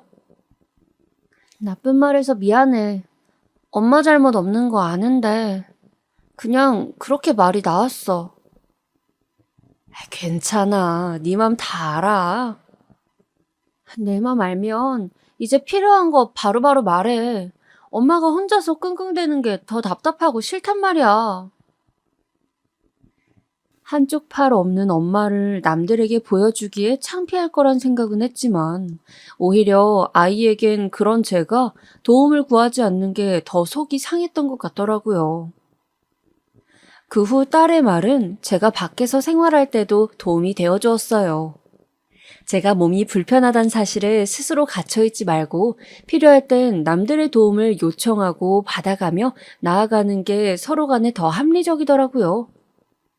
스스로에게 그리고 남들에게 조금 더 솔직히 이야기하자고 다짐했죠. 어느덧 아이는 성인이 되었고 대학교 대신 회사를 다니기 시작했어요. 집안 형편 때문에 선택한 것도 있지만 어차피 본인이 대학 성향과도 맞지 않을 거라서 그랬다고 말하더군요. 아이에게 좁은 선택지를 준 것 같아 늘 미안했어요. 딸아이는 직장이 너무 멀리 있다면서 힘들어하더니 1년 정도만 하다가 그만두었어요. 그 뒤로 갑자기 유학을 가겠다며 공부를 하다가 그만두었고 몇 년을 이것저것 배워보더니 갑자기 경찰이 되고 싶다고 하더라고요. 오랫동안 시험 준비를 해야 하는 일이라서 자기가 모아둔 돈 외에 조금만 더 도와줄 수 없냐기에 일단 알겠다고 했습니다. 당시 전 지하상가에서 옷장사를 하고 있었어요. 그나마 제가 할 수 있는 장사일 중 하나였고 적성에도 가장 잘 맞았던 일이었거든요. 딸의 공부를 위해서 가게를 더 작은 곳으로 옮기고 일하는 시간을 더 늘리면서 쉬는 시간엔 다른 가게에 커피 배달을 가면서 돈을 모아갔죠. 아이에게 도움이 될 수 있다는 사실에 힘든지도 모르고 일했어요. 그 후로 시험에 한 번 떨어졌었던 아이는 결국 2년 만에 합격해서 그토록 바라던 경찰이 되었습니다. 처음에 딸은 너무나 좋아하면서 앞으로 빚진 거 전부 차근차근 갚아가겠다고 하더군요. 하지만 반년이 지난 뒤 딸은 다시 또 그만두겠다고 하는 겁니다. 난동 피우는 사람들 대하는 것도 힘들고 지구대 내 차별이 심해서 그런 부당 대우받으며 일을 못하겠다고요. 준비한 시간보다 너무 빨리 그만두는 모습에 마음이 아파 저는 다시 한번 딸아이를 붙잡고 이야기했어요. 지혜야, 그래도 조금만 더 참아보는 게 어때? 익숙해지면 나아질지도 몰라. 이대로 그만두기엔 여태 공부한 시간들이 너무 아깝잖니. 엄마는 내가 그런 취급을 받는데 계속 일하라는 말이 나와? 잘 알지도 못하면서 어떻게 그렇게 쉽게 말해? 아니면 엄마가 보태준 게 아까워서 그러는 거야? 나도 공부하면서 힘들었어. 나도 엄마만큼이나, 아니, 그것보다 더 절박하고 고통스럽고 내가 잘 되길 바랐다고. 결국 일을 그만둔 딸은 그때부터 엇나가기 시작했어요. 시험에 떨어지기라도 하면 본인은 하고 싶은 게 너무 많은데 엄마 때문에 포기해야 했다고 화를 냈고, 공부가 잘 안 될 때면 남들처럼 편하게 공부만 하고 싶은데 엄마 때문에 신경 쓸 게 많다고 신경질 부렸죠. 많이 속상했지만 아이 말이 틀린 거 없기에 아무 말 할 수 없었습니다. 딸이 배움에 대한 열정이 크고 욕심이 많다는 걸 알았지만 제가 보탬이 되지 못해서 기회가 있을 때마다 늘 포기해왔다는 걸 알고 있었거든요. 딸의 폭언은 점점 심해졌지만 어떻게든 참아야만 했습니다. 그 후 저는 새로운 사업을 시작했어요. 한쪽 팔이 불편해진 후로 머리를 매만지거나 손톱을 다듬는 것 등 차림새를 가꾸거나 미용에 대한 부분은 어쩔 수 없이 포기해야만 했어요. 하지만 일상생활에서의 기본적인 부분은 정말 괴롭더라고요. 예를 들면 아까 이야기한 속옷에 자크를 채우는 그런 일 같은 거요. 발까지 움직여가며 우선 간신히 채우고 몸 위로 밀어넣어서 착용해야만 했거든요. 그런데 이게 손이 없는 저뿐만 아니라 나이가 들어 팔의 움직임이 불편해진 여성들에게도 힘든 부분이겠더라고요. 옷장사를 이어가던 저는 여성의 속옷을 어떻게 하면 좀 더 편하게 착용하고 편하게 생활할 수 있는지에 대해 공부하기 시작했어요. 처음 해보는 사업이라 많이 서투르지만 그때마다 장사를 하며 알게 된 사람들에게 전문 지식을 구하고 배우면서 준비해 갈 수 있었어요. 그리고 서투르고 부족한 솜씨로 남아 제가 디자인한 속옷을 출품할 수 있게 되었죠.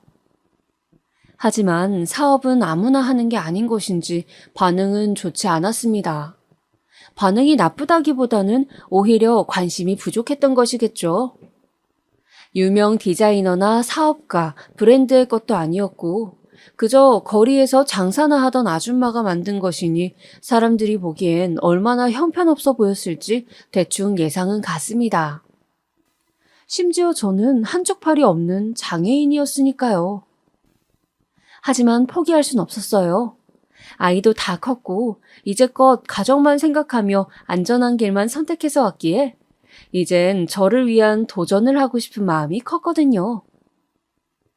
그런데 딸의 눈에는 그게 마음에 들지 않았나 봅니다. 장사 일 하나만 하기에도 힘들고 벌이도 미적지근한데 왜 쓸데없는 모험까지 하냐면서요. 딸아이는 한동안 방황하는 듯 보이더니 한 남자를 집에 데리고 왔습니다. 그리고선 덜컹 이야기하길 결혼하고 싶은 사람이라서 허락받으러 왔다고 하더라고요. 딸보다 12살이나 더 많은 운동과 관련된 개인 사업을 하는 남자였습니다. 너무 갑작스러운 만남이라 놀라기도 했고 나이가 많은 게 마음에 걸렸지만 딸이 처음으로 데려온 사람이니까 반갑게 맞이했어요. 외롭고 지친 시간을 보내던 찰나 지인의 소개로 만나서 그동안 사랑을 키워왔다고 하더라고요. 어린 나이에 벌써부터 결혼 생각을 하는 게 이르지 않을까 잠시 고민이 되었는데 딸이 그러더라고요. 모르겠어. 내 기억 속엔 없지만 아빠 같은 사람이야.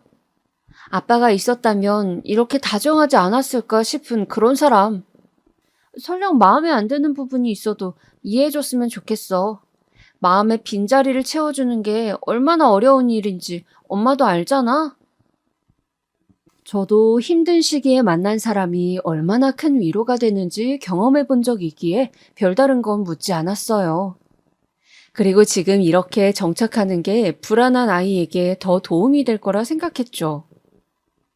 딸이 데려온 그 남자는 전에 들은 적 없는지 처음엔 제 팔을 보고선 흠칫 놀라는 듯 했지만 이내 표정을 감추고 말았습니다.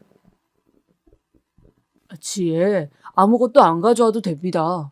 그냥 저한테 몸만 와서 고생 한 번 없이 사모님 소리 들으며 살게 하는 게 목표예요. 그렇게 만들 자신 있고요. 잘하겠습니다, 어머니. 뭘 믿고 그렇게 장담하는지 모르겠지만 호기롭게 이야기하는 모습이 왠지 마음에 들더라고요. 가진 거 없는 집안인 거 알고서 고생시키지 않겠다 말하니 그 점도 고마웠고요. 저는 흔쾌히 결혼을 허락했고 그렇게 준비를 시작했습니다. 문제는 그때부터였어요. 곧잘 준비하는 듯 했던 아이에게서 갑자기 전화가 걸려온 겁니다. 엄마, 나 혹시 돈 좀 빌려줄 수 있어? 얼마가 필요한데? 한 2억 정도만 빌려줄 수 있어? 뭐라고? 2억? 결혼 자금이 필요해서 나한테 그 정도는 해줄 수 있지? 엄마도 모아둔 돈 있을 거 아니야. 나중에 다 갚으며 살게, 어? 내가 그 정도의 돈이 어디 있니? 네 결혼 자금으로 모아뒀지만 기껏해야 1,000, 2,000이야. 그걸로 어떻게 결혼을 해? 집도 사고 식도 올려야 하고 혼수에 뭐에 들어갈 돈이 얼마나 많은데 하나뿐인 딸이 결혼하는 건데 이것도 못 해줘? 그쪽에서 집이랑 혼수 해온다는 거 아니었어? 아니야. 팔려고 하는 것도 아니고 어떻게 진짜로 아무것도 안 해가. 그렇게 안 해가면 결혼해서도 눈치밥 보인다고. 미안해. 엄마도 해주고 싶은데 그만한 돈은 없어. 그럼 결혼을 조금 미루는 건 어때? 대출을 받든 뭘 하든 어떻게든 더 모아볼 테니까. 안 돼. 사실 그 사람 사업이 조금 어려워. 내가 도와줘야 할 것 같아. 이번 것만 잘 해결하면 그 다음은 아무 문제 없대. 새 가게 내려고 그러는데 투자가 좀 어려워서 그래. 정말 좋은 사람이야. 엄마 좀 도와주라. 그럼 더더욱 안 돼. 네가 무슨 수로 그걸 도와줘. 결혼은 다시 생각해보는 게 좋을 것 같다. 싫어. 포기하는 거 지긋지긋해. 항상 이런 식이잖아. 엄마가 도와달라고 할 때마다 난 매번 나섰는데 정작 엄마는 날 도와준 적이 없다고. 알아? 엄마를 위해 팔 하나를 더 갖고 살아야만 했는데 그래서 나도 정상이 아닌 채로 살아왔는데 어떻게 이래? 지혜야, 엄마 말 좀 들어봐. 이런 집구석에선 그냥 사라지는 게 나을 것 같아. 어차피 엄마는 나 없이 잘 살 수 있잖아. 그러니까 이젠 다시 찾지 마. 그 말만 남긴 채 딸은 그대로 집을 나갔습니다. 호련히 떠난 딸의 빈자리를 보며 저는 황망한 심정을 감출 수 없었어요. 내가 부족해서 부족한 집에서 살게 해서 그런 걸까 죄책감이 들다가도 내 마음도 몰라주고 모진 말만 하는 딸이 야속하기도 하고 그렇게 몇 달 동안은 복잡한 마음으로 괴로워했습니다. 뒤늦게 딸을 찾으러 나섰지만 이미 그 남자와 떠난 모양이더군요. 전 또다시 혼자 남게 되었고 자책감과 그리움, 원망, 외로움들이 뒤섞여 하루를 살아내기가 너무 힘들었습니다. 그래서 술을 마시기 시작했어요. 술을 마셔야 잠이 들 수 있었고 술 없이는 눈물을 참아내기가 힘들었거든요. 지금 저를 들여다봐 줄 수 있는 게 술밖에 없다는 생각에 더더욱 매달렸던 것 같아요. 그렇게 매일 취기로 잠든 지 몇 달이 지났을 때쯤 누군가 다시 또 집 문을 두드렸어요. 현관을 향해 비틀대며 걷는데 술에 취해 있어서 그런 건지 벼랑 끝에 있어서 그런 건지 오만 생각이 들더라고요. 딸이 다시 돌아온 걸까? 나를 용서하고 또 용서를 구하기 위해 돌아와 준 걸까? 아니야. 사실 과거 남편을 처음 만났던 때로 돌아간 건 아닐까? 저 문을 열면 남편의 얼굴이 있을까? 말도 안 되는 상상이 머릿속에 오가며 문을 열었더니 제 가게 맞은편에서 장사하던 동생이 절 찾아온 거더라고요. 생각지 못했던 동생의 얼굴을 보고 당황해하던 제 모습이 생각나네요. 제가 그동안 가게를 팔지도 나오지도 않으니 걱정돼서 한번 와봤다더군요. 동생은 남편과 이혼한 뒤 혼자 살고 있었는데 몸이 불편한 절 보고 유일하게 먼저 말을 걸어주던 알게 모르게 힘써주던 사람이었어요. 조용하고 새침한 친구여서 처음엔 가까워질지 몰랐었는데 우린 금세 가장 친한 동료가 되어 있었죠. 저는 반년 만에 처음 만난 사람의 목소리가 너무 따스해서 저도 모르게 울음이 터지고 말았습니다. 그리고선 자리에 주저앉아 그간 있었던 일을 털어놓으며 앞으로 어떻게 살아가야 할지, 어떤 마음으로 살아야 할지 모르겠다고 속 안의 이야기를 전부 꺼냈어요. 아마도 누군가라도 붙잡고서 말하고 싶었던 것 같아요. 안 그러면 미칠 것만 같았으니까. 동생은 한참 동안 저를 토닥여주더니 아무 말 없이 밥을 챙겨주더라고요. 그렇게 방 안에 둘 다 말 한마디 없이 수저뜨는 소리만 났어요. 집으로 돌아간 동생은 그때부터 매일 아침 찾아와 묵묵히 제 이야기를 들어주거나 밥을 해주고 집을 청소해주기 시작했습니다. 별다른 위로의 말 없이도 이렇게 위안을 줄 수 있다는 걸 전 그때 깨달았어요. 나중에 전해 듣길 그 당시 동생은 제가 얼마나 슬플지 사실 가늠이 안 돼서 무슨 말을 해야 할지 몰랐다고 하더라고요. 알잖아, 언니. 난 남편과 짧게 살고서 일찍 이혼했고 아이를 낳은 적도 없어서 가정을 잃는 게 혼자가 되는 게 그렇게 절망적인 건지 사실 몰랐어. 나한텐 그 모습이 익숙한 거니까. 그런데 언니를 다시 만난 날, 한 번도 손을 부끄러워한 적 없던 언니가 자신의 팔을 보며 눈물을 뚝뚝 흘리는 모습을 보니 얼마나 힘들었을까, 얼마나 아팠을까, 얼핏 가늠이 되더라고.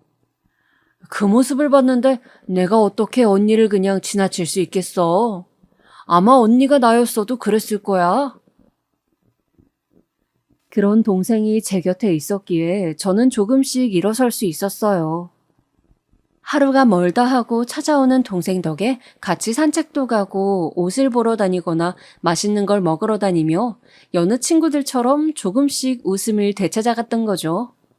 술을 끊게 된 것도 그렇게 하루를 바삐 지나다 보면 밤에도 자연스럽게 잠들 수 있더라고요. 완벽히 나았다고는 할 수 없지만 그렇게 조금씩 천천히 상처가 아물어가고 있었어요. 아마도 동생이 아니었다면 저는 이 세상 사람이 아닐 수도 있었겠죠. 그 당시 희한하게 꿈을 참 많이 꿨던 것 같아요. 생각해보면 대수롭지 않은 기억들이긴 해요. 남편의 자전거 뒤에 타고 같이 읍내로 빵을 사 먹으러 가던 기억이나 남편이 의수를 만들어주겠다며 하루 종일 온갖 옷가게를 떠돌아다니다 집으로 돌아와서는 미안하다며 꼭 사주겠다며 울던 그런 장면들이요. 일상의 순간들이었지만 지금 가장 그리운 때이기도 하고요. 남편은 참 유쾌하고 따뜻한 사람이었는데 나와 딸만 남겨두고 떠난 게 미안해서인지 떠난 후로 꿈에도 도통 나오지 않았거든요. 그런데 왜 그제야 자꾸 모습을 보였던 건지 모르겠네요. 곰곰이 생각해보면 아마도 제가 걱정돼서 그런 게 아니었을까요? 사는 게 버거워서 한순간 놓아버릴까봐 겁이 나서 그런 것 같아요. 원체 겁이 많은 사람이었거든요. 한 번은 다시 또 나와서 지혜야, 지혜야, 어디 있니? 딸의 이름을 부르더라고요. 저는 울면서 남편에게 매달렸어요. 지혜는 나를 두고 사라져버렸다고, 잡지 못해서 미안하다고 연신 사과를 했죠. 그랬더니 남편이 저를 가만히 바라보더니 꼭 껴안아 주는 겁니다. 그러면서 괜찮다고 우리 딸은 어디선가 딸 나름대로 잘 살고 있을 테니 이제 그만 잊어도 된다고 하더군요. 다른 사람 신경 이제 그만 쓰고 저의 삶을 계속 살아가라고 자신이 옆에서 지켜봐 주겠다고 말하는데 꿈속이었지만 그게 어찌나 위안이 되던지요. 다른 누군가가 보기엔 딸을 떠나보내야 했던 죄책감으로부터 벗어나고 싶어서 스스로 만들어낸 것 아니냐라고 할 수도 있겠지만 저는 믿어요. 그건 분명 남편이 저에게 다시 한번 손을 내밀어 준 거라고. 저는 그 뒤로 동생과 사업을 시작했어요. 이전에 했다가 접었던 속옷을 만드는 일이요. 제가 속옷을 만들었었던 걸 기억해준 동생이 다시 한번 해보자고 해서 시작하게 되었죠. 다시 도전해봐도 쉽지 않은 일이었지만 묵묵히 따라와주는 동생이 있어서 주저앉지 않고 계속 시도해볼 수 있었어요. 딱히 저에게 타고나거나 좋은 사업 수완이 있었던 건 아니에요. 다만 제가 직접 불편한 몸으로 착용해보면서 사람들을 설득하고 신뢰를 주는 등 그 믿음 하나로 발전시켜 왔어요. 그렇게 수많은 시행착오와 일련의 과정들을 겪은 끝에 누구나 편히 입을 수 있고 착용감이 편리함을 우선시한 속옷을 제작하여 장사를 시작하게 되었습니다. 처음엔 제 생각대로 제 또래 중년의 여성들에게 아주 인기가 좋았어요. 쉽게 불편함을 느끼는 불편할 게 많은 중년 여성들에게 맞춤이었을 테니까요. 그러다 젊은 층 사람들에게도 입소문이 나서 매출이 많이 올라갔고 저는 사업을 확장하여 회사까지 차리게 되었죠. 저와 동생은 각각 사장, 부사장을 맡으며 밤낮 없이 일해 회사 일에 최선을 다했고 지금의 사업체로 키워낼 수 있었죠. 그 누가 알았을까요? 가난한 시골 마을에서 태어나 배운 바 없이 자라고 파란 쪽이 없어 사람들로부터 외면받던 제가 한 회사의 대표가 되어 있을 줄은. 남편이 봤으면 아마 입이 쩍 벌어졌을 거예요.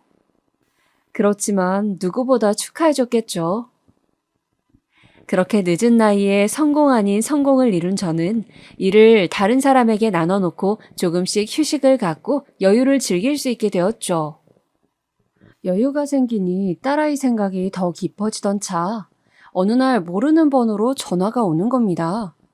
심장이 덜컥 내려앉는 기분이었어요. 왠지 설마 하는 마음이 들었거든요. 떨리는 손으로 전화를 받아보니 생각했던 목소리가 흘러나오고 있었습니다.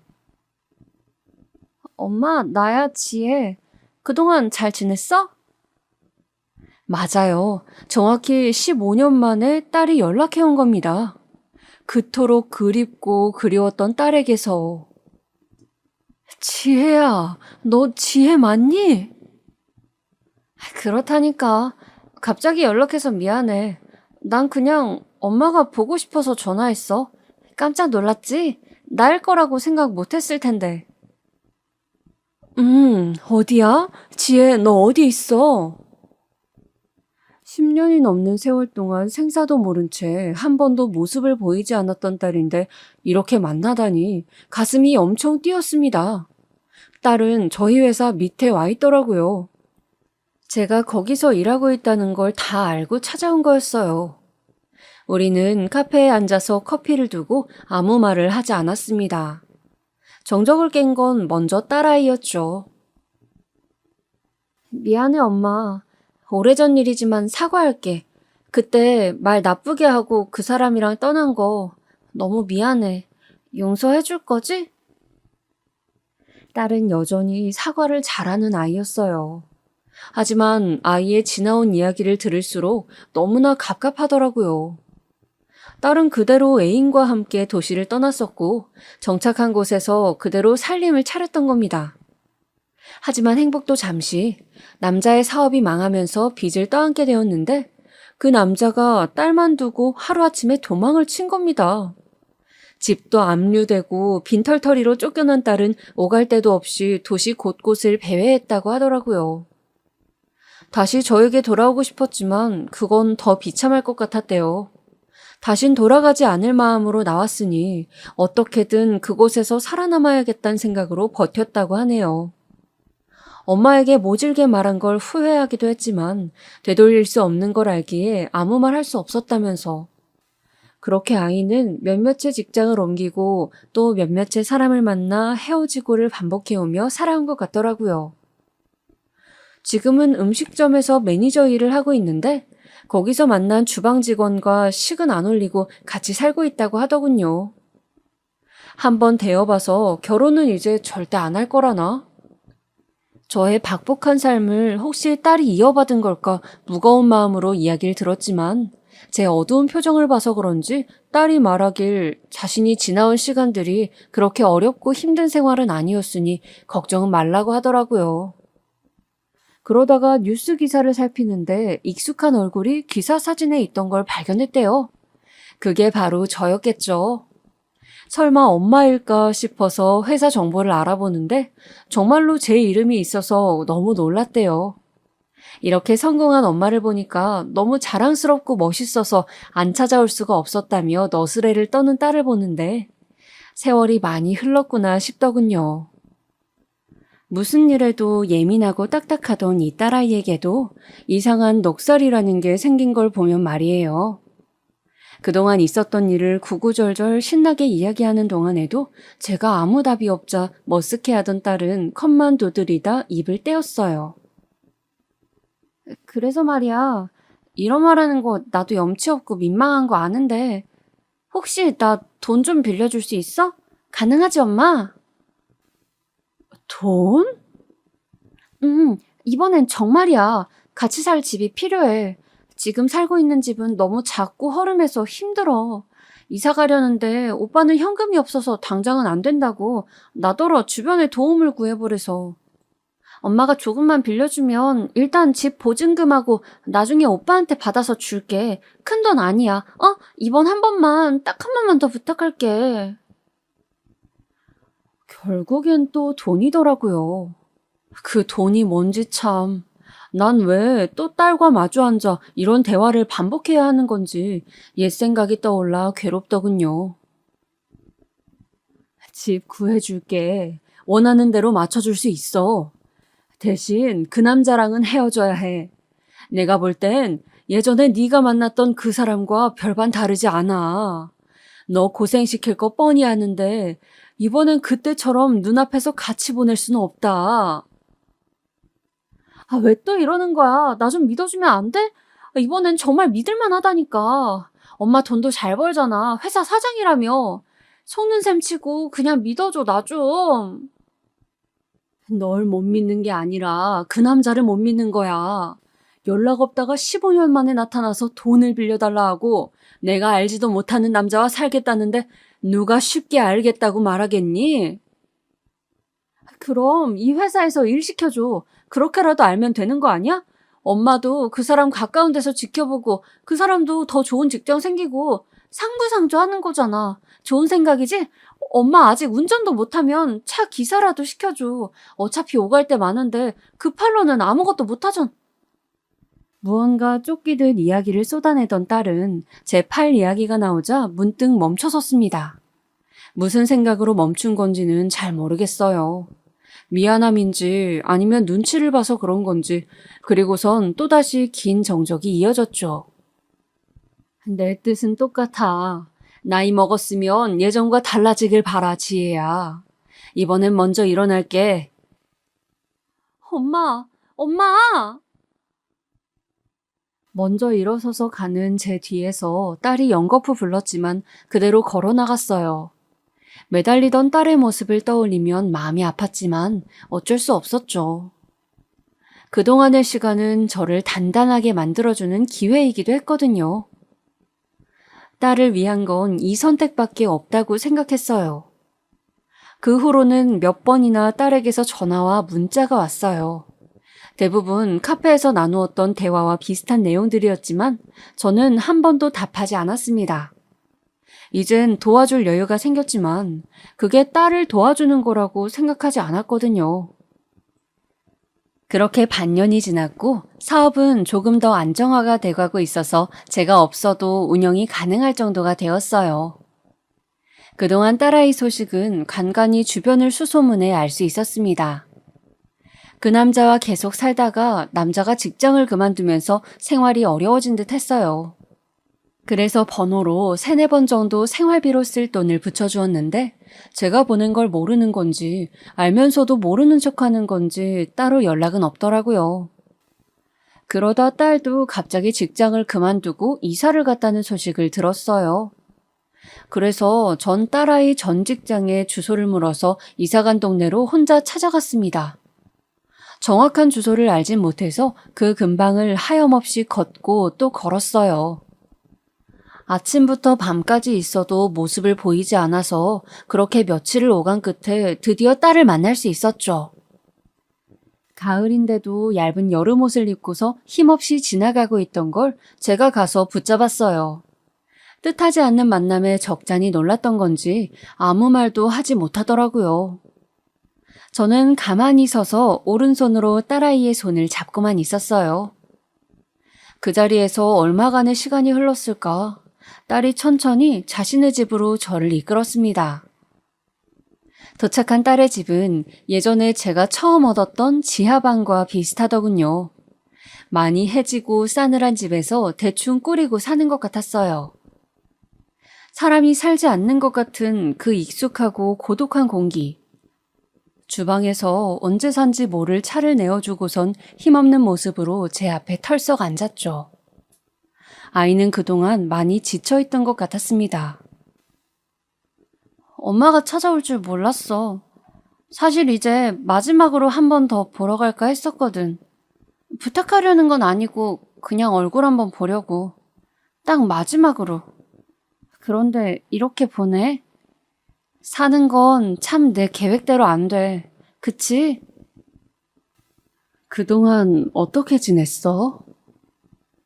그냥 보시다시피 이렇게 지냈어. 아, 그때 만났던 사람, 그게 궁금한 거지? 그 사람은 자꾸 손찌검을 하려고 하길래 내가 도망쳐 나온 거야. 날 찾아올까봐 무서워서 계속 이렇게 집 안에만 머물러 있었어. 지옥이 따로 없었지. 엄마 말이 맞았던 거야. 나이 먹어도 여전히 이렇게 거지같이 살고 있는 날 보니까 어때? 속 시원해? 지혜야. 쏘아붙이는 딸의 말에 저는 가만히 손을 내밀었습니다. 딸이 그 손을 바라보더니 기어코 울음을 터뜨리더라고요. 왜 나한테 손을 내밀어? 이렇게 또 상처 주는 말만 하는데 왜 또 그 손을 내미냐고! 저는 말없이 딸을 안아주었습니다. 딸이 낸 지난날의 상처가 완전히 아문 건 아니지만 그렇다고 그대로 남겨두는 건 더 마음 아픈 일이었어요. 지난 상처를 빨리 낫게 하는 방법은 그때의 기억을 온전히 다시 마주하고 함께 이겨내야만 가능한 일이었습니다. 딸을 다시 품에 안으니 그 질기고 질긴 상처들이 이제야 아물어지는 기분이 들었어요. 딸이 처음 집을 나간 날 왜 자신을 도와준 적 없냐고 말했을 때 그냥 알겠다고 말할 걸, 도와주겠다고 말할 걸 후회한 적이 한두 번이 아니었죠. 매일 밤 악몽을 시달릴 정도로 괴로웠어요. 비록 금전적인 부분이 아니어도 꼭 그런 것들이 아니어도 그 애를 따스하게 한 번이라도 안아줄 걸, 한 팔만이라도 꽉 껴안아줄 걸 매일 후회하고 또 후회했었죠. 내 초라한 팔이 더 싫을까봐 주머니 속에 꼭 감추고 있던 그 선택조차 후회하면서요.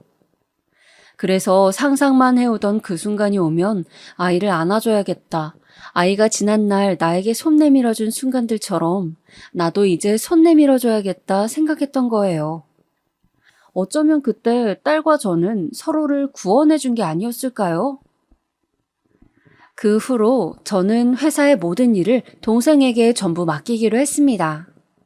동생은 자기 혼자 어떻게 하냐면서 본인도 늙었으니 이제 아예 새로운 운영진을 찾자고 했지만 똑똑한 동생이니 알아서 하겠죠. 투덜거리긴 해도 분명 제 뜻과 마음을 계속 이어가 줄 사람이라고 생각해요. 일에 열정이 사라진 건 아니에요.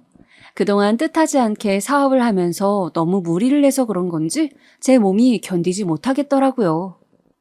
그래서 전부 일이 많은 채 한동안 쉬기로 했습니다. 다른 일에 흥미가 생기면 어쩌면 아마도 돌아가지 않을지도 모르고요. 대신 저와 같은 몸이 불편한 장애인들을 위해 후원을 시작했어요. 장애인들을 위한 여러 가지 아이디어들, 그 아이디어를 구현한 여러 가지 사업들이 나오고 있더라고요. 젊은이들의 그 독창적이고 배려 넘치는 따스한 생각들을 실현시켜주기 위해 후원 사업을 이어가고 있어요. 도움을 받은 저들도 언젠가는 또 다른 이들의 생각을 후원하고 이어가겠죠. 딸은 공부를 시작했어요. 늦깎이로 대학교 입시를 준비하더라고요.